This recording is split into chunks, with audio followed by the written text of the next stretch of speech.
Hey all, Al here. Just going to do a very quick how to clone your hard drive, just to help people out there. Why would you do this? Why would you want to clone your hard drive? It's to have a backup of your default drive that you use every day, just in case that your default drive actually craps itself and you need to restore it. This is a redundancy.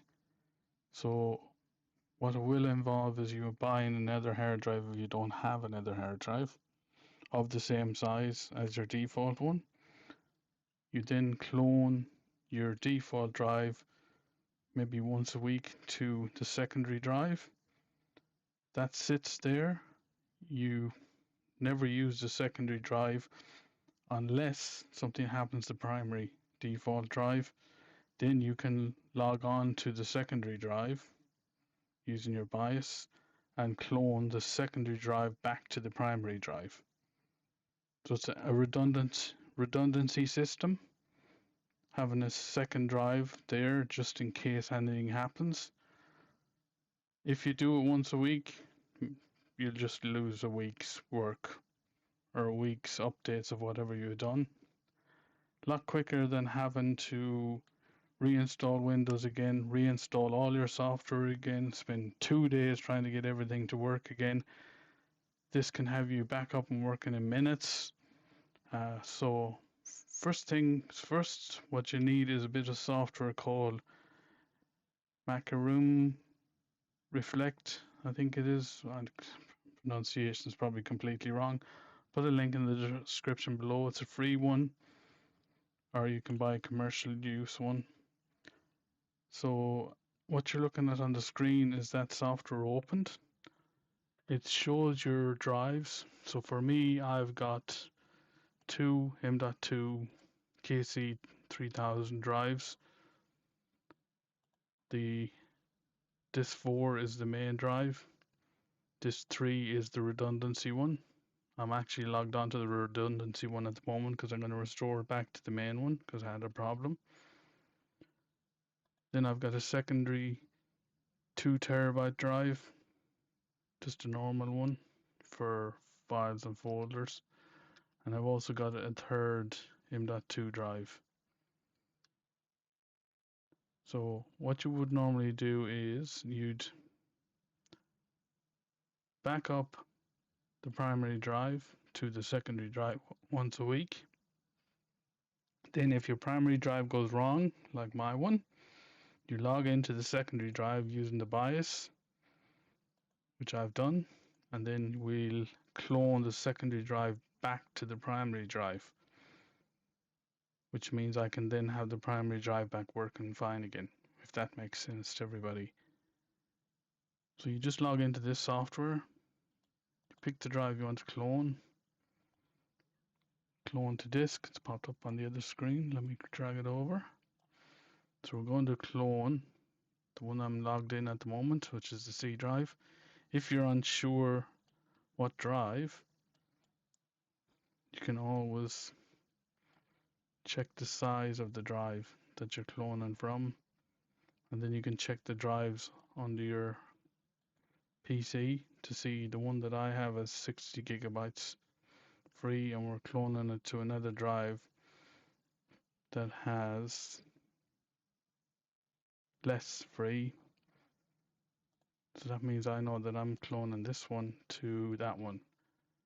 Plus, pretty much it's not going to let you clone the active one, the non-active one, sorry, to the active one. So we just pick that one. Then I want to clone it to this 4. So as you can see, it keeps all of the same format. So then we just go next.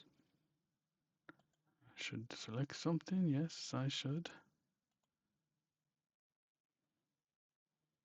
Now we go next. We go next again. It's going to tell you.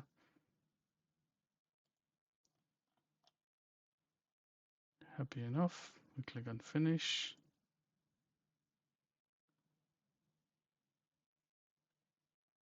Run back up now.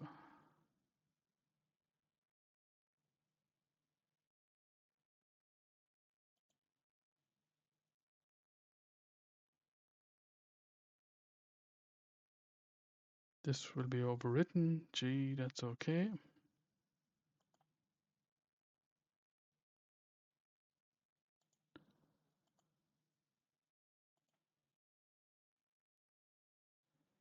That will go off and clone, for me, the backup drive over to the primary drive. Then I can log back into the primary drive and use that. And then, as I say, once a week, I normally just do a clone of the primary drive to the backup drive. So I've got a redundancy drive. You can clone it to as many drives as you want. You can have two clone, two redundancy drives if you want. So you have a redundancy drive in the background just in case your primary drive shuts down. So as you can see, that took 46 minutes for it to clone from one drive, 1 terabyte, to another 1 terabyte drive. So what that means now is that my backup drive, my secondary one, has cloned to my default drive. So what I can do now is I can log off the backup drive, log back onto the default drive, everything will be working. So as you can see, 46 minutes compared to probably 2-3 days to get everything back is pretty good, because you will know, and everybody knows out there, that Windows has a tendency to crap itself when you least expect it. So what you do at this stage, and what I might actually do is I'll put a video up at some stage to show you how. For me, I can log into my BIOS and I can tell my BIOS, which is the startup of the computer, to select this drive as my main one to boot into. So then the second one will just sit there as the backup redundancy drive. Or when I say if this drive has an issue, I can then go into the BIOS and switch back to the backup drive. So it's pretty good to have a redundancy one. Again, if you need any help or have any questions, just drop a comment below. I'll get back to you as soon as I can. And hopefully this has helped somebody out there to get their Windows and everything back up working within an hour rather than days. So again, thanks for watching. Would appreciate a like and a subscribe, and we'll chat to you when we have another helpful video. Talk to you later. Thanks, guys.